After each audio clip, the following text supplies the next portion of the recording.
Express நியூஸிற்கு உங்களை வரவேற்பது கோபாலகிருஷ்ணன் மற்றும் வனிதா பரமசிவம். இனி செய்திகளை தொடர்ந்து பார்க்கலாம். எஸ்ஆர்எம் நிறுவனர் பச்சமுத்து மீது அடுத்தடுத்து குவியும் மோசடி புகார்கள். 60 லட்சம் ரூபாய் மோசடி செய்துள்ளதாக சென்னை தியாகராய நகரைச் சேர்ந்த மகாவீர் என்பவர் பரபரப்பு குற்றச்சாட்டு. 2004இல் வாங்கிய பணத்தை திருப்பித் தரவில்லை என சென்னை காவல் ஆணையர் அலுவலகத்தில் புகார். முதலமைச்சர் ஜெயலலிதாவின் உடல்நிலை பற்றி பேஸ்புக்கில் அவதூறு செய்து வெளியிட்ட விவகாரம். வங்கி ஊழியர் உள்ளிட்ட மேலும் 2 கைது செய்து போலீசார் விசாரணை. வதந்தி பரப்பியதாக கைதானவர்களின் எண்ணிக்கை 4ஆக உயர்வு. வதந்தி பரப்புவோர்கள் தொடர்ந்து கண்காணிக்கப்பட்டு வருவதாக காவல்துறையினர் தகவல். மீண்டும் அன்றாட பணிகளை தொடங்கிய தமிழக அமைச்சர்கள். தலைமைச் செயலகத்திற்கு ஓ பன்னீர்செல்வம் உள்ளிட்ட அமைச்சர்கள் வருகை. முதலமைச்சர் உடல்நலம் குறித்தும் அவ்வப்போது கேட்டறிந்த அமைச்சர்கள். மூத்த அதிகாரிகளுடன் அலுவல் ரீதியாக கூட்டங்கள் நடத்தப்பட்டதாக தகவல். சாத்தூர் அருகே அரசு பேருந்தில் இளைஞர் கருப்பசாமி சுட்டுக் கொல்லப்பட்ட சம்பவம். குற்றவாளி என கருதப்படும் அப்துல்லாவின் தந்தை ரபீக் மதுரை நீதிமன்றத்தில் சரண். அப்துல்லா கொல்லப்பட்டதற்கு பழிக்கு பழி வாங்கிட கொலை நடந்ததாக போலீசார் தரப்பில் தகவல். சாத்தூர் அருகே பேருந்து பயணி துப்பாக்கியால் சுட்டுக் கொல்லப்பட்ட சம்பவம். கோவில்பட்டியில் 9 பேரை பிடித்து காவல்துறையினர் விசாரணை. மேலும் சிலரை தேடும் பணி தீவிரப்படுத்தப்பட்டுள்ளதாக தனிப்படை போலீசார் தகவல். கொலைக்கான காரணம் குறித்து தீவிர விசாரணை. அனைத்து விவசாய சங்கங்களுடன் திமுக ஆலோசனை. காவிரி விவகாரத்தில் அடுத்த கட்ட நடவடிக்கை குறித்து ஆலோசிக்கப்பட்டுள்ளதாக தகவல். மு.க. ஸ்டாலின் தலைமையில் நடைபெறும் கூட்டத்தில் விவசாய சங்க பிரதிநிதிகள் பங்கேற்பு. முடிவுகளின் அடிப்படையில் திமுகவின் அடுத்த கட்ட நடவடிக்கை இருக்கும் என்று தகவல். டெல்டா பாசனத்திற்காக மேட்டூர் அணையில் இருந்து தண்ணீர் திறப்பு அதிகரிப்பு. ஒரே நாளில் 6000 கன அடி நீர் வெளியேற்றம் அதிகரிப்பு. 12000 கன அடியிலிருந்து 18000 கன அடியாக உயர்த்தப்பட்டுள்ளதாக தகவல்.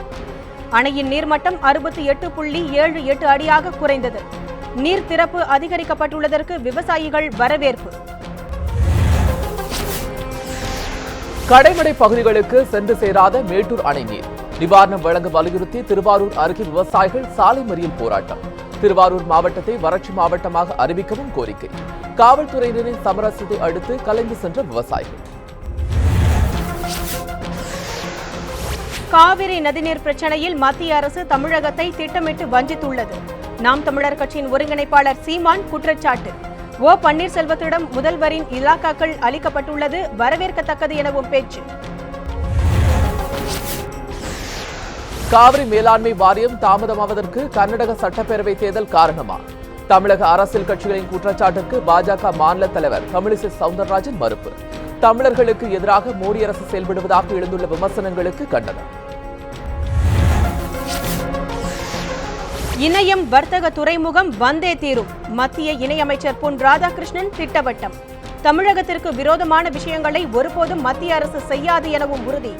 உள்ளாட்சி தேர்தலில் காங்கிரஸ் தனித்து போட்டியிட்டால் வரவேற்பதாகவும் ராதாகிருஷ்ணன் பேச்சு. அம்பத்தூரில் ரசாயன நிறுவனத்தில் குழாய் வெடித்து விபத்தில் ஒருவர் பலியான சோகம். பணியில் இருந்த 2 தொழிலாளர்கள் கவலைக்கிடமான நிலையில் மருத்துவமனையில் அனுமதி. ஊழியர்களுக்கு பார்வை பறி போனதாகவும் தகவல். நிறுவன ஊழியர் மற்றும் மேலாளரை காவல்துறையினர் கைது செய்து விசாரணை. சென்னை விமான நிலையத்தில் 2ஆம் கட்ட நவீனப்படுத்தும் பணிகள். மத்திய சுற்றுச்சூழல் அமைச்சகத்தின் வல்லுநர் குழு ஒப்புதல். சுற்றுச்சூழலுக்காக மதிப்பீடு குறித்து மாநில மாசு கட்டுப்பாட்டு வாரியத்திடம் அளிக்குமாறும் வேண்டுகோள். பொதுமக்களின் கருத்துக்களை கேட்பதற்காக கூட்டம் நடத்துமாறும் பரிந்துரை. குடும்ப தகராறு காரணமாக ஒரே குடும்பத்தைச் சேர்ந்த 4 பேர் தற்கொலை முயற்சி. ஸ்ரீவில்லிபுத்தூர் அருகே 2 பேர் உயிரிழந்த சோகம். மேலும் 2 பேருக்கு மருத்துவமனையில் தீவிர சிகிச்சை. சம்பவம் குறித்து காவல்துறையினர் வழக்கு பதிவு செய்து தீவிர விசாரணை. நெல் கொள்முதல் விலையை தமிழக அரசே உடனடியாக அறிவிக்க வேண்டும். பாட்டாளி மக்கள் கட்சியின் நிறுவனர் ராமதாஸ் வலியுறுத்தல். அறுவடை செய்த நெல்லை விற்பனை செய்ய முடியாமல் உழவர்கள் தடுமாறி வருவதாக வேதனை. நெல் கொள்முதல் விலையை செப்டம்பர் மாத இறுதியிலேயே அறிவிப்பது வழக்கம் என்றும் ராமதாஸ் அறிக்கை. தமிழகத்தில் மக்கள் நல திட்டங்கள் தொடர தற்போதைய நிர்வாக நடவடிக்கைகள் தொடர வேண்டும். தமிழ் மாநில காங்கிரஸ் தலைவர் ஜி.கே. வாசன் வலியுறுத்தல். மாணவர்களின் கல்வி கடனை அரசு முழுமையாக தள்ளுபடி செய்ய வேண்டும் என்ற கோரிக்கை. தமிழகத்தில் சமூக விரோதிகள் அச்சமடையும் அளவிற்கு நடவடிக்கை எடுக்கவும் வாசன் கோரிக்கை. திருவாரூரில் குளத்தில் தவறி விழுந்து இரட்டை குழந்தைகள் பலியான சோகம். வீட்டின் அருகே விளையாடிக் கொண்டிருந்த போது நேரிட்ட துயர சம்பவம். காவல்துறையினர் குழந்தைகளின் உடலை கைப்பற்றி தீவிர விசாரணை. திருவள்ளூரில் மின்கசிவு காரணமாக கண்டெய்னர் லாரியில் தீ விபத்து. விரைந்து செயல்பட்டு தீயை அணைத்த தீயணைப்பு படையினர். பல லட்சம் ரூபாய் மதிப்பிலான மின்சாதன பொருட்கள் தப்பின. தீ விபத்து குறித்து திருவள்ளூர் தாலுகா போலீசார் வழக்கு பதிவு செய்து விசாரணை. கேரளாவில் RSS தொண்டர் வெட்டி கொல்லப்பட்ட சம்பவம் எதிரொலி. மாநிலம் முழுவதும் இன்று முழு அடைப்பு போராட்டம். பெரும்பாலான இடங்களில் கடைகள் அடைக்கப்பட்டுள்ளதால் பொதுமக்கள் அவதி. அரசு பேருந்துகள் இயக்கமும் தடைப்பட்டுள்ளதாக தகவல். கேரளாவில் நடைபெற்று வரும் முழு அடைப்பு எதிரொலி. தமிழகத்திலிருந்து செல்லும் வாகனங்கள் எல்லை பகுதியான களியக்காவிளையில் நிறுத்தம். இரு மாநிலங்களை சேர்ந்த எல்லையோர பயணிகள் கடும் பாதிப்பு. RSS நிர்வாகி கொல்லப்பட்டதை கண்டித்து கேரளா முழுவதும் முழு அடைப்பு போராட்டம். திருப்பூர் அவிநாசி கிளை சிறையிலிருந்து வழிப்பறி குற்றவாளி தப்பியோட்டம். கைதியை தேடும் பணியில் சிறைத்துறை அதிகாரிகள் தீவிரம். வருகை பதிவேடு எடுக்கும் போது கைதி காணாததால் சிறைத்துறையினர் அதிர்ச்சி. ஸ்ரீவைகுண்டம் அருகே இருவேறு சமூகத்தினரிடையே ஏற்பட்ட மோதல் எதிரொலி. பதற்றம் காரணமாக 200க்கும் மேற்பட்ட போலீசார் குவிப்பு. இருசக்கர வாகனத்தில் சென்றபோது ஹாரன் அடித்ததால் மோதல் ஏற்பட்டதாக தகவல். இரு தரப்பிலிருந்தும் 27 பேர் மீது வழக்கு பதிவு செய்துள்ளதாக காவல்துறையினர் தகவல். ராசிபுரம் அருகே திடீரென பெய்த கனமழை. வீட்டின் சுவர் இடிந்து பெண் பலியான சோகம். வீட்டிற்கு வெளியில் கட்டப்பட்டிருந்த ஆட்டை பிடிக்க சென்றபோது விபரீதம். காவல்துறையினர் வழக்கு பதிவு செய்து விசாரணை. வேலூரில் காதலித்து திருமணம் செய்த பெண்ணை ஏமாற்றியதாக புகார். கணவர் மற்றும் உறவினர்கள் உட்பட 3 கைது செய்த நாட்ராம்பள்ளி போலீசார். நியாயம் கேட்டு சென்றபோது விரட்டி அடித்ததாக குற்றச்சாட்டு. சென்னையில் 17 லட்சம் ரூபாய் மதிப்புடைய அமெரிக்க டாலர் யூரோ பணம் பறிமுதல். சென்னையில் இருந்து சிங்கப்பூர் செல்லவிருந்த பயணியிடம் இருந்து கைப்பற்றப்பட்டதாக தகவல். வருவாய்த்துறை சோதனையில் சிக்கியவரிடம் தொடர்ந்து விசாரணை. தேனி மாவட்டத்தில் மேற்கு தொடர்ச்சி மலைப்பகுதியில் பற்றி எரியும் காட்டுத்தீ. 100க்கும் மேற்பட்ட ஏக்கர் பரப்பிலான மரங்கள் எரிந்து சாம்பல். வனவிலங்குகள் ஊருக்குள் புகும் அபாயம் ஏற்பட்டுள்ளதாக பொதுமக்கள் அச்சம். தீயை கட்டுப்படுத்த நடவடிக்கை எடுக்குமாறு வனத்துறையினருக்கு பொதுமக்கள் கோரிக்கை. மாநிலங்களுக்கு இடையேயான நதிநீர் பங்கீட்டு பிரச்சினைகளுக்கு தீர்வு காண முடிவு. தேசிய நீர் பங்கீட்டு மசோதாவை கொண்டுவர மத்திய அரசு முடிவு. வரைவு மசோதா மத்திய அமைச்சரவையின் ஒப்புதலுக்கு அனுப்பப்பட்டுள்ளதாக தகவல். மத்திய நீர்வள அமைச்சகம் மசோதாவை நாடாளுமன்றத்தில் தாக்கல் செய்கிறது. டெல்லியில் நாடாளுமன்ற விவகாரங்களுக்கான மத்திய அமைச்சரவை கூட்டம். நாடாளுமன்ற குளிர்கால கூட்டத்தொடரை தொடங்குவது பற்றி முடிவு செய்யப்படும் என தகவல். நவம்பர் முதல் வாரத்தில் நாடாளுமன்றம் கூடும் என தகவல். சென்னையில் தங்கம் விலை லேசான உயர்வு. தங்க விலை கிராமுக்கு 2 ரூபாய் உயர்ந்து 3037 ரூபாய்க்கு விற்பனை. சவரன் 16 ரூபாய் உயர்ந்து 24,296 ரூபாய்க்கு விற்பனை. வெள்ளி விலை 20 காசுகள் குறைந்து 45 ரூபாய் 40 காசுகளாக விற்பனை. பலூச்சிஸ்தான் பிரச்சினை குறித்து பிரதமர் மோடி பேசிய விவகாரம் சர்வதேச நாடுகளின் கவனத்தை ஈர்த்துள்ளதாக பலூச்சிஸ்தான் தேசிய தலைவர் நேலாக் வாத்ரி பலூச் தகவல். இந்தியா வர தனக்கு விசா மறுக்கப்பட்டதாக கூறப்படும் விவகாரம் உண்மை அல்ல என்றும் பலூச்சிஸ்தான் தேசிய தலைவர் நேலா பேச்சு. மண்ணெண்ணெய் மானியத்தை இந்த ஆண்டு முதல் 25% குறைக்க முடிவு. சமையல் எரிவாயு விநியோகம் அதிகரித்துள்ளதாக கூறி மத்திய அரசு திட்டம்.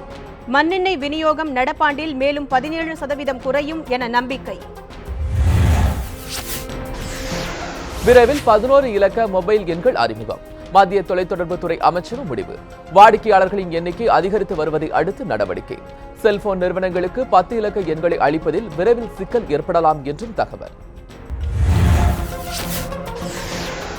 81,000 ஆண்டுகளுக்கு ஒருமுறை தன்னைத்தானே தூய்மைப்படுத்திக் கொள்ளும் நிலா. அமெரிக்காவைச் சேர்ந்த நாசா விஞ்ஞானிகள் தகவல். இதுவரை 100க்கும் மேற்பட்ட முறை நிலா தன்னை புதுப்பித்துக் கொண்டுள்ளதாகவும் தகவல். நிலவில் 2 சென்டிமீட்டர் அளவிற்கு தூகள் படிந்துள்ளதாகவும் அறிவிப்பு. மேடையில் அழுத சிவகார்த்திகேயனுக்கு நடிகர் விஷால் ஆதரவு. சிவகார்த்திகேயனை போன்று தானும் கட்ட பஞ்சாயத்தால் பாதிக்கப்பட்டதாக பேச்சு. சிவகார்த்திகேயன் விவகாரத்தில் நல்ல முடிவு எடுக்கப்படும் எனவும் விஷால் நம்பிக்கை.